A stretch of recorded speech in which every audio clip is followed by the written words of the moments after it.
2।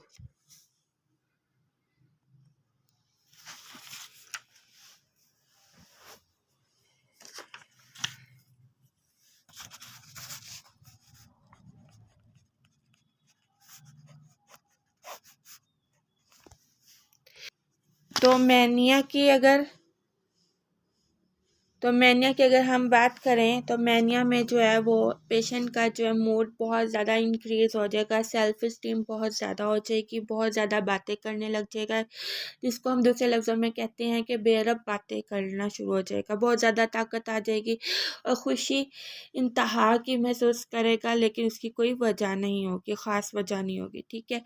और डिप्रेशन है, तो अगर हम डिप्रेशन वाले फेज़ की बात करें तो इसमें लो वर्थनेस होगी। ठीक है। अगर हम डिफ्रेंशिएट करें मैनिया और डिप्रेशन को, तो मैनिया में जो है उनको मैनिया के फेज़ में स्लीप यानी कि उनकी बिल्कुल नहीं आएगी, उनको बिल्कुल नींद नहीं आएगी। ठीक है। और डिप्रेशन की बात करें तो उनकी कंसंट्रेशन जो है, टेंशन, वो कम हो जाएगी। और दूसरा ये है कि उनको नींद नहीं आती, लेकिन वो जो है वो सोने की कोशिश करते हैं, लेकिन उनको नींद नहीं आती। बस ये थोड़ा सा डिफ्रेंशिएट है, आती है लेकिन उनको वो सो नहीं पाते, या कहते हैं उन कोशिश नहीं करते सही से। ठीक है। अब मैनिया जो है उसका जो है ड्यूरेशन कम से कम जो है वो 7 दिन होना चाहिए, और अगर हम डिप्रेशन की बात करें तो 2 हफ्ते होने चाहिए। इसी तरह से अगर हम एक टर्म होती है हाइपोमेनिया, वो आगे बाइपोलर 1 और 2 के साथ मैं आपको बताती हूँ कि उसमें यूज़ होती है। तो हाइपोमेनिया में जो है वो मिनिमम 4 दिन से ज़्यादा या 4 दिन हो तो हम उसको डायग्नोस करेंगे। ठीक है। अब बाइपोलर की जो बेसिक वजह बन रही होती है वो जेनेटिकली बन रही होती है। ठीक है।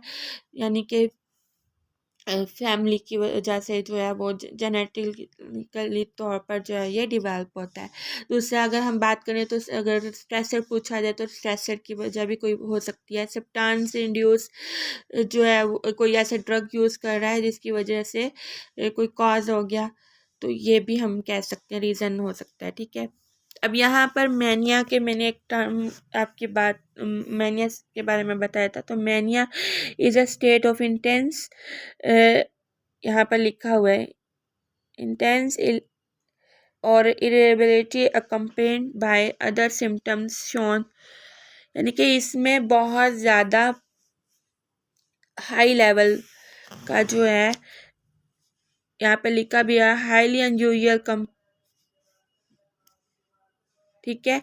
बहुत ज़्यादा जो है वो ऐसे सोचें आना शुरू हो जाती हैं, ऐसे जिसमें हम मूड डिसऑर्डर के हम अगर सिंपल वे में बात करें तो मूड डिसऑर्डर क्या है बाइपोलर के साथ साथ आपको वो जानना भी ज़रूरी है। आपकी सोच, आपके बिहेवियर और जो है परसेप्शन में चेंजेस अगर आ जाए तो हम उसे कहते हैं मूड डिसऑर्डर हो गया। ठीक है। मूड डिसऑर्डर हो गया। इसमें जो है आपकी सोच जो है वो नेगेटिव हो सकती है, आपकी सोचने की सलाहियत नेगेटिव हो सकती है, या हाइपोमेनिया हो सकता है जिसमें बहुत ज़्यादा पॉजिटिव सोचें आना शुरू होती हैं, वो भी आपको बीमार कर सकती हैं। बिहेवियर चेंज हो जा सकता है, आ सकता है, और परसेप्शन बिल्कुल चेंज हो जाती है, यानी कि आपकी सोचने की जो नज़रिया है वो चेंज हो सकता है। ठीक है। अगर इसमें हम 2 टर्म आती हैं, डिस्थैमिया और साइक्लोथैमिया, तो इसमें अगर हम बात करें तो ये 2 साल तक जा सकता है। इसमें तो फिर कहते हैं पेशेंट को ऐसे लगेगा मैं हुई ऐसा, मेरा तो मूड ही ऐसा था, यानी मैं तो मूडी था बिल्कुल। तो जो बाकी चीज़ें होती हैं उसमें वो कम महसूस करता है, लेकिन इनका ड्यूरेशन क्योंकि ज़्यादा है, 2 साल तक का, इसलिए उसको ऐसे ही लगने लग जाएगा कि मैं मूडी हूँ, हालांकि ऐसा बिल्कुल भी नहीं होता।